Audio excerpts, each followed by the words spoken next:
Hello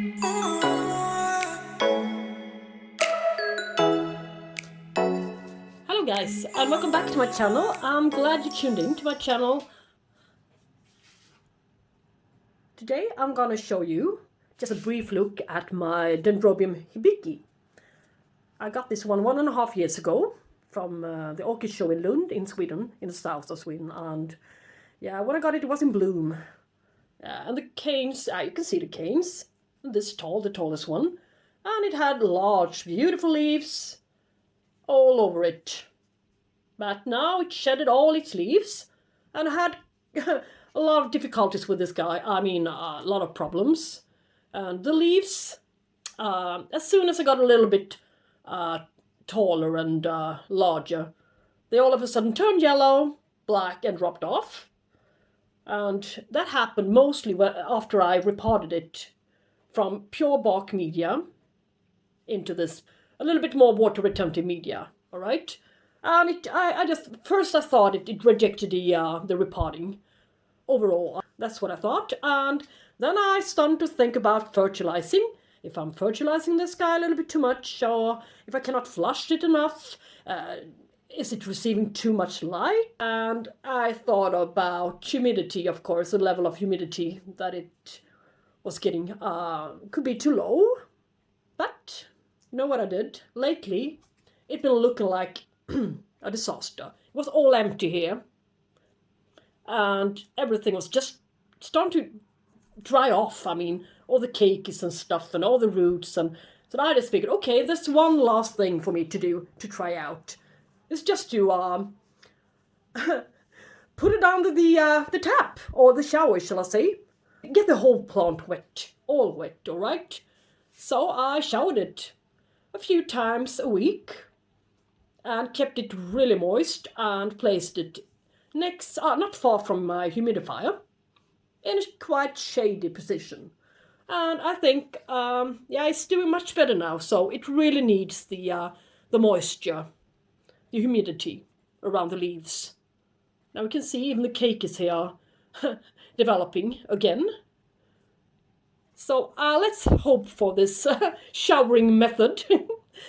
Just as easy as that. I mean, well, sometimes things have an easier solution than you first thought. I mean, this is okay. All right. But today, as I said, I'm gonna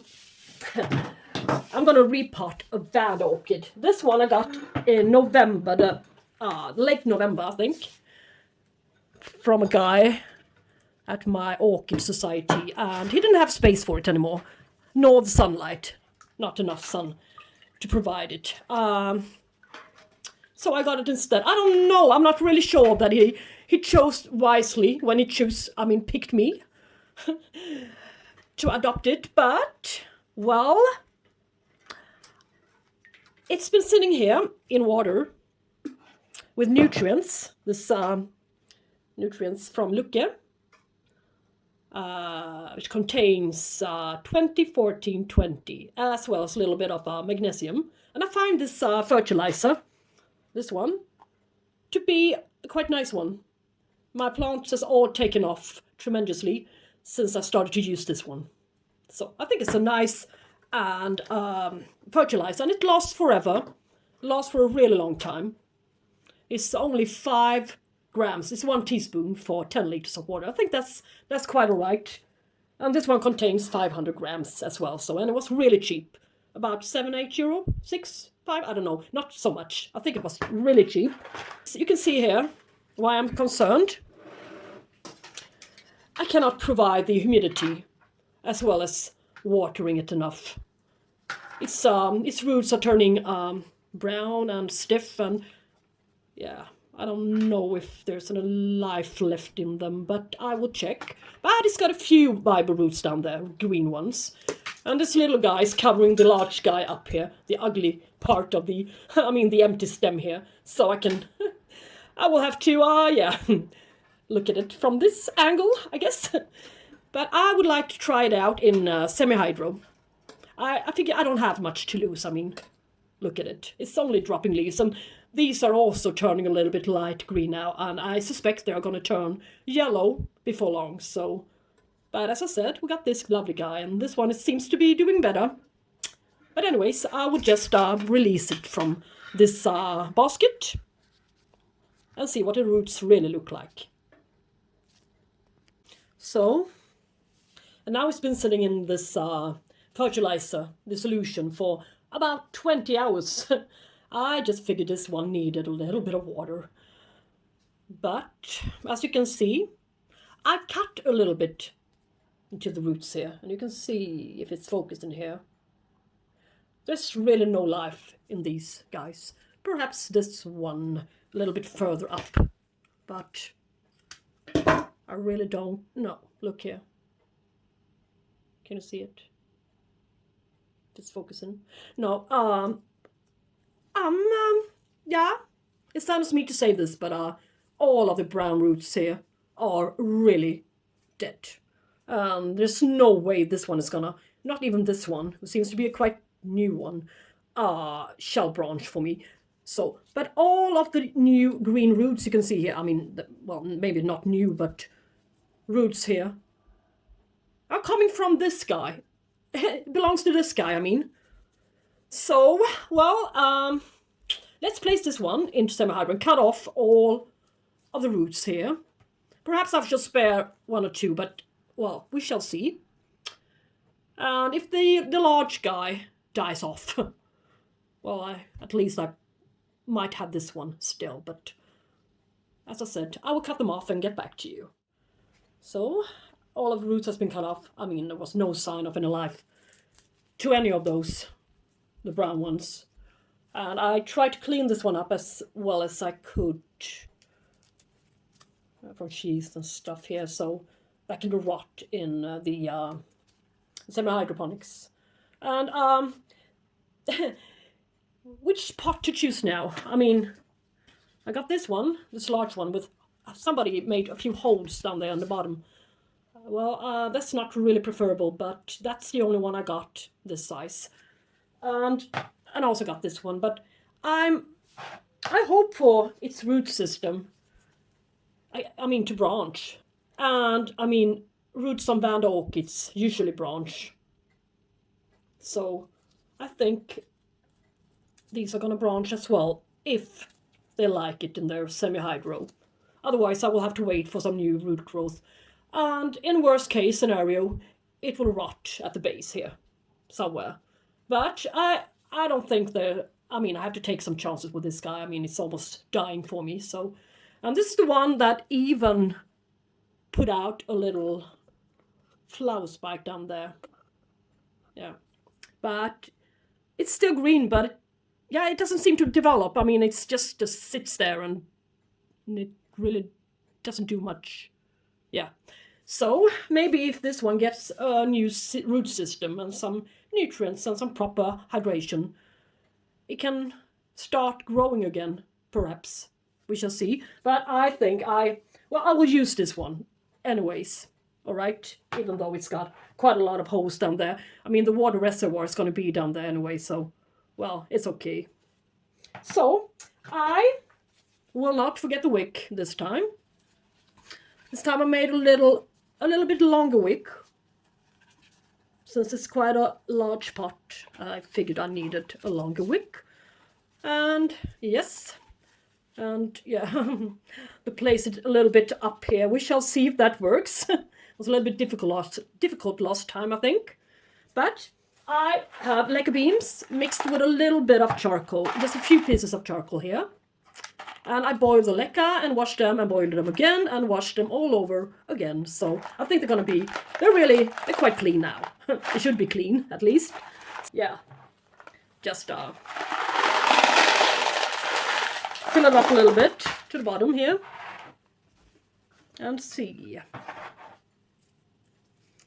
what to do here. How deep down in the pot I'm supposed to go. I dare to go. Let's see here. How deep down can I go? To fill it up. let's see. I think I need a little bit more Lucke beans. And I prepared some more. I bought quite a lot of Lucke beans, but I also would like it to be a little bit more, into the middle. I'm scared that this large part is gonna it's gonna fall off or separate itself from the other one. It's a little bit wobbly, I think, a little bit too much wobbly. So this is not the hard part, difficult part. The most difficult part is how to make it stay upright without falling.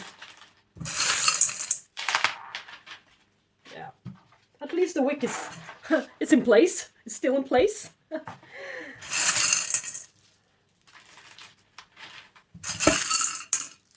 So this could be it. All right, and how to make this one stay upright? Well, it's staying upright, but I'm afraid that it's gonna move. Okay. Yeah. Off you go. So let's see here. I got this lovely one. This lovely butterfly stick. Maybe I can use this one, or perhaps place it a little bit to the back side and use, maybe I can, as you can see, that was quite difficult. It's already moving. So they should have had a little larger root system here to keep it down, but it hasn't. So I'm gonna use this clip, I think. Yeah, I think I'm gonna stick it up from 2 directions. Yeah. Maybe I'm gonna put the stake a little bit to the right. And I'm gonna use my second stake here. Put it here.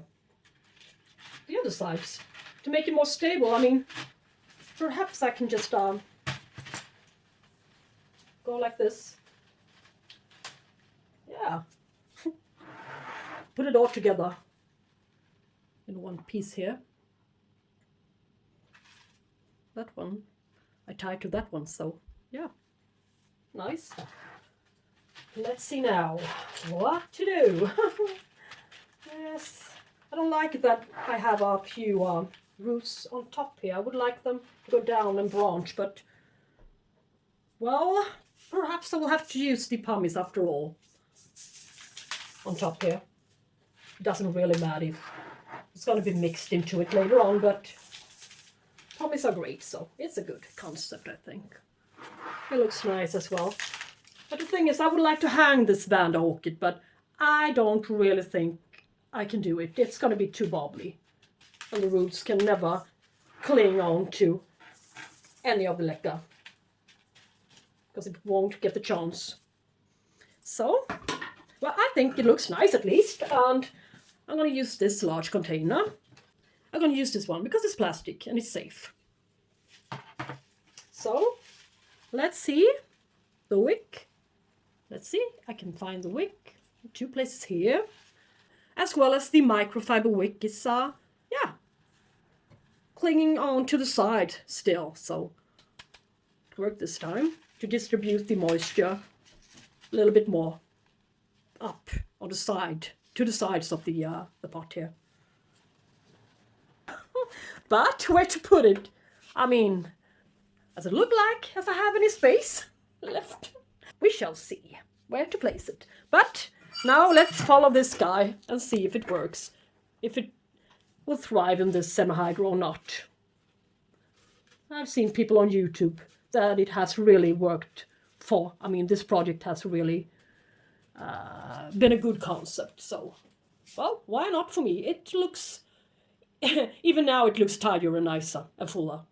And this little guy is a good thing. It makes the whole plant look a little better. But maybe I shall tie this one up a little bit. Yeah. So, to cover the ugly part a little bit here. Yeah, that's nice. Now let's follow my yellow Vanda. Shall we? And let's hope that these leaves won't drop, and it will look even tattier. Alright, well, thank you so much for watching today. Have a good day and take care. Bye bye.